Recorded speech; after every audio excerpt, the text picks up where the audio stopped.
So they're comparing the amount in the object with the amount in the atmosphere. This is how carbon dating works. Sounds good, certainly sounds scientific, but it's based on some serious assumptions that mess up everything. It doesn't work. Here's some examples of how carbon dating doesn't work. We'll go in chronological order here. Back in 1949, an article came out in Natural History magazine. It said the lower leg of a mammoth dated 15,000 years old, but the skin dated 21,000 years old. It didn't work in 1949. 1963. A living mollusk shell, carbon dated at 2,300 years old. Well, here we are 14 years later, carbon dating is still not working. Okay? 1970, this article came out and they said, if a carbon date supports our theories, we put it in the main text. If it is not entirely contradicting, we put it in a footnote. If it's completely out of date, we just drop it. 1971, a freshly killed seal, carbon dated at 1,300 years old. Still not working, folks. Okay? 1975, a baby mammoth was found frozen.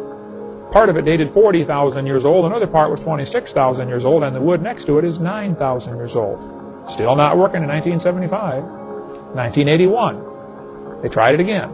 This guy said, no matter how useful it is, the radiocarbon method is still not capable of yielding accurate and reliable results. There are gross discrepancies, the chronology is uneven and relative, and the accepted dates are actually selected dates. This whole blessed thing is nothing but 13th century alchemy. It all depends upon which funny paper you read. Still not working. 1984. Shells from living snails were carbon dated at 27,000 years old. Still not working. 1985. They took 11 human skeletons, the earliest known human remains in the Western Hemisphere, and they were carbon dated, or dated by accelerator mass spectrometer. All 11 dated 5,000 radiocarbon years or less. Here these things are supposed to be, a 250,000 years old or something. It's not working in 1985. 1992. Two Colorado Creek mammoths, side by side, buried frozen mammoths, were dated. One was 22,000 years old, the other is 16,000 years old. Still not working in 92. In 1996, at Berkeley University, they've got the Geochronology Center. Carl Swisher used the most advanced techniques to date human fossils.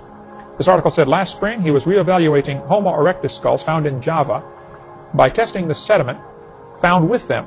A hominid species assumed to be an ancestor of Homo sapien, erectus was thought to have vanished 250,000 years ago. Even though he used two different dating methods, Swisher kept making the same startling find. The bones were 53,000 at most and possibly no more than 27,000. Well, I would like to point out, Your Honor, that is a 96% error.